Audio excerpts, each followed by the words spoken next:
Hey there, welcome to NZ Money Karma, where you can find freedom from the daily grind through budgeting, simple living and adventure. Very worrying statistics out at the moment in New Zealand. Unemployment has reached an 11-year high, and we are looking at, I think it's 5.6% unemployment at the moment, and it's looking to go a wee bit higher. The experts do not think that this has peaked. And there's tons of reasons for this. It can be we have a supply issue. We have a lot of work visas given out in New Zealand, 110,000 work visas every year. So we have high supply, and that's on top of all the other work visas in our general population. So high supply and low demand. The economy is not very good. That's the reality of it, no matter how many times the people in blue at the top keep telling us otherwise. The economy stinks at the moment. And yeah, it's getting harder and harder and harder for people. We are living on $1,000 a week. That is by choice. And all the money we have outside of that $1,000, we are squirreling that away. So I'm going to talk to you in today's video about what our life looks like on $1,000 a week, where we're spending our money. I'm going to go through our exact budget where all the money is going. And that's a combination of long-term savings, short-term savings, and then just casual spending. And the kind of things that we're having to change, because life is changing. We have recently made this decision, so we're only 2 weeks into it, but already life has changed. Already we've said no to some things that I know previously we would have said yes to, because even if we didn't have the money in our actual weekly budget, we just would have taken it from a savings account. That just would have been our default, because we hate saying no to things. We like to be yes people, and that's just not the reality. When you live on $1,000 a week, things are tight, and the reality of that $1,000 is it's less than it's ever been. That $1,000 has so little value now because inflation increases and the real dollar value is not changing. And that's the same in our work. I mean, to be honest, we still have some back pay that we are waiting for the last 10 years. Can you believe that? It's outrageous. I find it absolutely outrageous. More than 10 years we've been waiting now for this payment that we're owed. It's acknowledged that it's owed. They still haven't told us how much is owed, but we've been notified that it's owed. And we've been waiting for 10 years for this to be sorted out, and it is not coming anytime soon. So as well as talking about how we live on $1,000 a week for my family of 4, including 2 teenage kids who have got a wee bit spendy in the last couple of years. If you'd asked me up until last year, were kids very expensive, I would have said no. But they have got into some very expensive sports, and so now they do feel expensive to me. But that's all right. We said yes, and we're committed to helping them participate in those sports, but just to acknowledge that actually it is stretching our budget a wee bit, or quite a bit. So as well as having to live on this tiny little amount of money, we also have a thing where we need to kind of government-proof our finances. We will be hoping for some change come November time in New Zealand. That's my personal opinion.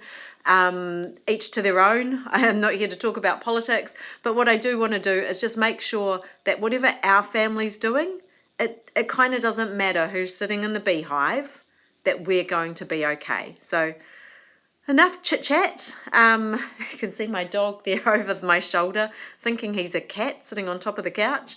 Enough chit-chat from me. Let's get on and have a look at what we're going to be spending every single dollar on, because we do give every single dollar a job in our house, and that job is getting even harder and harder. Before I get on with the budget though, I better have some breakfast.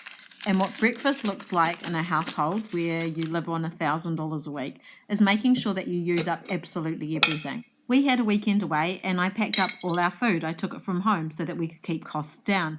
One of those things was a tin of pears. When the tin was almost done, instead of chucking away what was left over, I found a jar and put it in the jar and brought it home.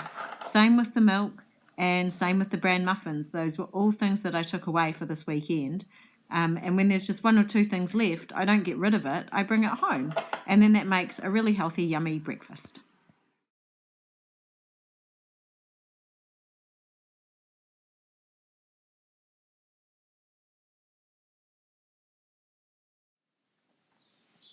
Okay, I'm in my literal sick bed to do this budget, but I wanted to get it done.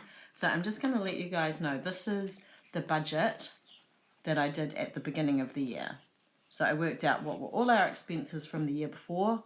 I increased them by a percentage of what I thought things would go up this year. And yeah, then I divided it by 52. So the yearly cost divided by 52, and then that works out to be a weekly amount. So this is what we currently are putting away in our budget. So in bills, and that includes electric, gas, wood, and our insurances, we do 208. This is all per week. For our rates, we're doing 123 per week. We get paid fortnightly, but my husband and I, we get paid on alternative weeks. So we kind of do it just like a weekly thing. If we were getting paid in the same week, if we were on the same pay cycle, we would just do a fortnightly budget, but that's why we do it like this. Then we have little things like we've got double glazing, so we're always saving for some more double glazing. That's $20 a week. New car fund, that's $20 a week. We don't need a car right now, but we will need a car in the future, so that's why we're doing that. And house maintenance, that's $20 a week. And then we've got kids things, so we've got like school fees and sports, and that's $346. Okay, so that's what we're currently saving into the main account. And then we're taking some cash out each week. So what have we got in each of these accounts? So at the moment in this account, we've got $1,498.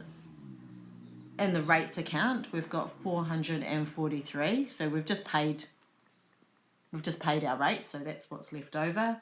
In our double glazing account, we've got $700. In our new car fund, we've got $520. House maintenance, $600. And I'd say if we had not taken any money out of those, we would have $700 as well, because we haven't done any double glazing. But we must have paid something for the house and something for the car. The kids account has got $12,000 in it. And our general account, so this is what's left over, has got $4.21. But I've had to change my budget because we're going to be living on $1,000 a week, and that's going to be our early retirement budget. So some of this has to change. And I guess on the pro side of that, some of the costs that we have at the moment, especially in our cash budget binders, like the cash that we have to use, some of that money is actually changing completely, and that's because we won't have those expenses. When my husband finishes work, we won't have to pay for his work travel, for example. That will disappear. So when I've redone the budget, and this is a budget for $1,000 a week, and that includes our bank accounts, like these sinking funds, plus our cash. So we need $400 cash. I cannot run the house on less than that. So that gives us $600 to spend here. So what are we going to do? So bills are staying at $208 a week. It's probably more than we need, but it's provided a really good buffer. We haven't felt like when the big bills that we pay every year come out, we haven't felt like we're back to zero. So that's been good. Rates. We've just had our new rates come through, and I guesstimated 123. That's what I made up at the beginning of the year, but it's actually not gone up as much as I thought. So that's decreasing, so that'll be $112 a week. That's our new payment. So there we've got $220. Double glazing, I'm decreasing to $10 a week. New car, $10 a week. And house maintenance, $10 a week. So there we go, now we're up to $250. And then we've got school sports and fees and, all that kind of stuff. Oh, sorry, that's not right. That's $320. I was thinking, why is that not working? So that's $3.50. And then school sports and fees, that will decrease to $2.50. So that's a total of $600. And the reason I can shave $100 off this is because one of our big expenses for one of our kids will disappear next year. So that's good. So it's actually all working in really well. So that's our online sinking funds, and then we'll have our cash and we'll go from there. But that's how we're going to live on $1,000 a week. And the things that you're noticing that I don't have here, things such as mortgage. Well, we don't have a mortgage. We have had a mortgage in the past. We've had many mortgages in the past. We have committed to never having a mortgage again. So we don't have a mortgage. We don't have any consumer debt. We don't have credit cards. Whatever we have, we have. So we don't necessarily have really fancy things, but the things we do have, we own, and they are ours, and we are very, very grateful to have them. That's just how we're choosing to do life, and that's how we can kind of get ourselves outside of some of these systems that keep you quite oppressed, I think. So anyway, I'll show you what we're doing with our cash. Hold on tight.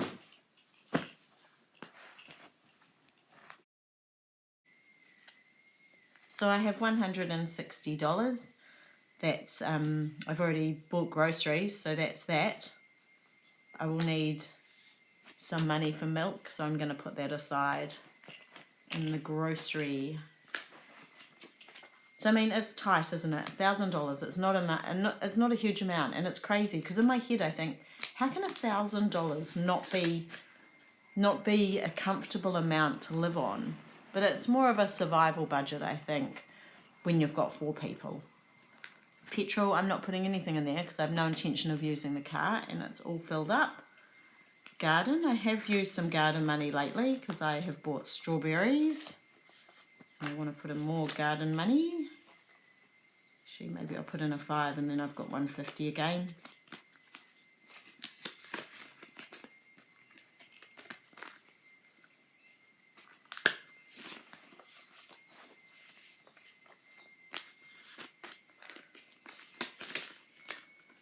Donations, kids' pocket money. Oops.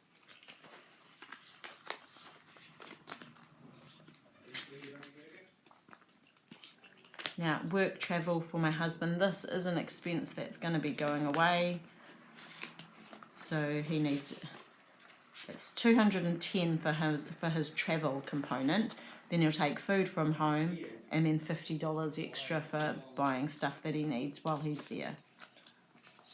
So that's normally up to $300 a month that we won't have to pay. Transport, I don't need to put anything in there. That's just so there's always $10 to put on our bus passes if we need. And the kids get their month, they have to pay for their own bus pass out of the money that I give them. So that leaves a whacking $45. So let's have a go.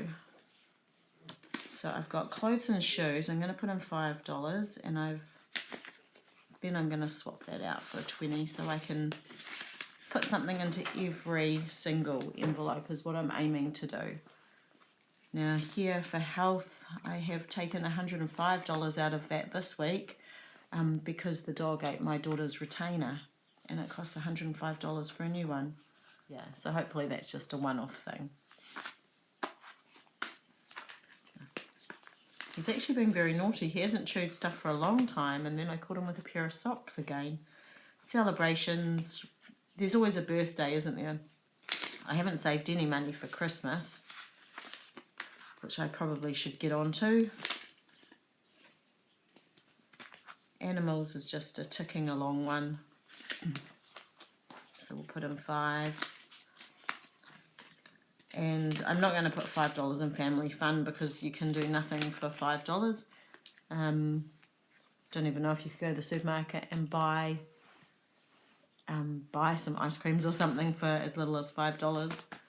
So I'm just going to put that aside, and I'll just put that into the emergency fund because, yeah, the bigger the buffer, the more secure we are So there we go, we're up to 100 there.